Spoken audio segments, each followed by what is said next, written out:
I'm joined on the Silverstone Classic stage now by a very busy man, a man who is charged with looking after the home of the Silverstone Classic, the spiritual home of motor racing here in the UK. Richard Phillips, Managing Director of Silverstone Circuit. A very busy time for you, isn't it? Because there is a lot of work going on at Silverstone at the moment with the major sort of revamp of the pit and paddock area. Yeah, I mean, we've had a very busy 2 years really. So last year we built the new circuit, extended Stowe, and started on the pit complex, and we're opening it officially on the 17th of May. So it's quite an interesting time for us. I was lucky enough to have a tour around the new pit building a couple of months back. It really is going to be quite spectacular, isn't it? It's huge in comparison to the old paddock, pits and paddock building. Yes, I mean, I think when we were, because it's like a skyscraper on its side, when we were looking at it in the planning stage, none of us quite appreciated how big it was. And now we're all kind of walking and thinking, oh my God, you know, what have we built? But it's a magnificent building, beautiful building, and it's multitasking as well. So we're really looking forward to the opening and getting into it. So what you say multitasking, what makes it so different to the previous facility? What are you now going to be able to do there that you haven't been able to do previously? Oh, this one is, besides having a state-of-the-art media centre, it's obviously got a much more sophisticated race control in it, but it's got a lot of sort of hospitality, conference, exhibition space in it as well.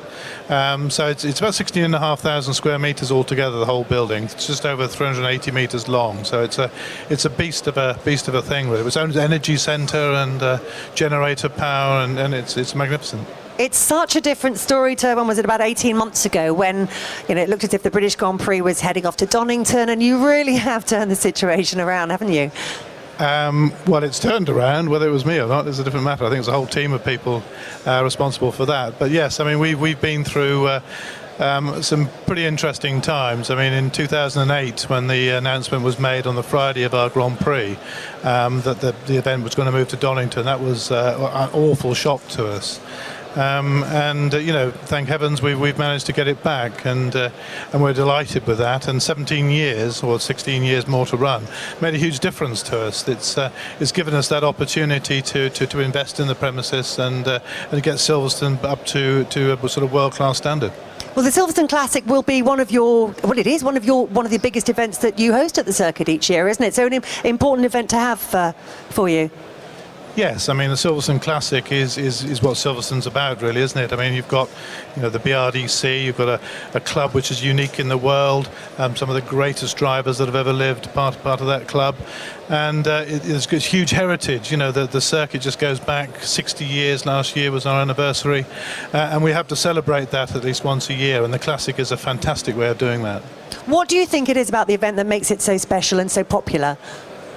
Well, I think it's like a festival of classic sport, isn't it? It's because people can get engaged in it in a number of different ways. A lot of the public will come in and look at the cars and the memorabilia and so on and so forth. But you can actually go on and see them racing on an authentic motor, you know, Grand Prix circuit. So it's a totally engaging event, and I think people really like that. People like to get in amongst things. It's the 21st anniversary this year of the event taking place at Silverstone. How has it grown over that time? Well, I mean, some of it predates me, I have to say.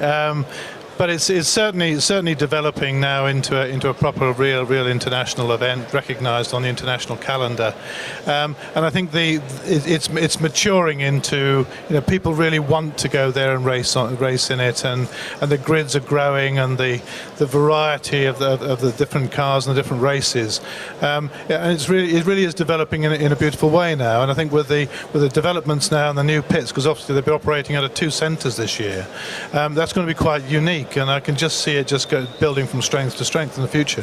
I suppose this will be a rare opportunity as well for people, for the general public, to get in and have a look at the new pit building, because, you know, certainly it's not something you can do if you're there for the Grand Prix or another event like that, is it? Certainly the Grand Prix is a bit of a no-no, isn't it? I mean, Bernie does tend to keep people out. Yes, it is, and I think people will be delighted with what they see when they come, and all the other changes that are happening around the circuit. And perhaps they can be able to see by that time the plans we've got for the future. Yeah, it's and it's worth a look as well. That building, it is quite spectacular. You mentioned that people can get up close and see the cars at the Silverstone Classic. Does the event, is it really for pure racing enthusiasts, or do you think it has a wider appeal?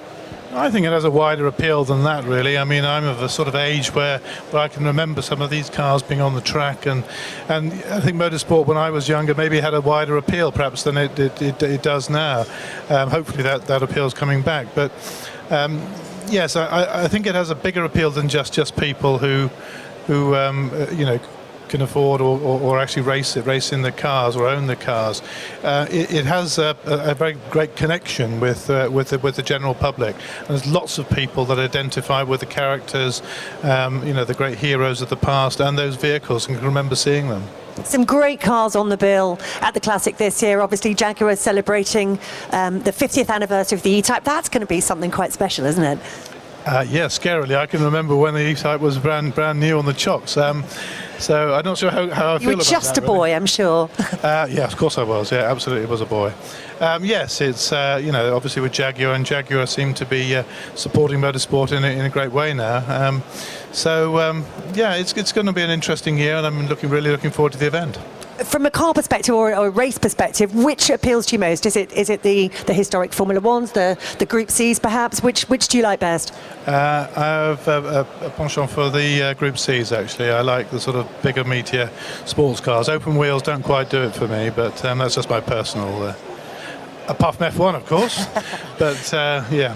Group C was missing from the bill at the Classic last year. It's making a return this year, so presumably you'll be a very welcome return as far as you're concerned. They are fantastic cars to see out on track, aren't they? And no better place to see them than at Silverstone. Yeah, I think on a big track like Silverstone, big grid that they can produce, and you know, they're big meaty cars, and they just, you know, the whole place sort of vibrates when they get on the circuit, and that's it's incredible.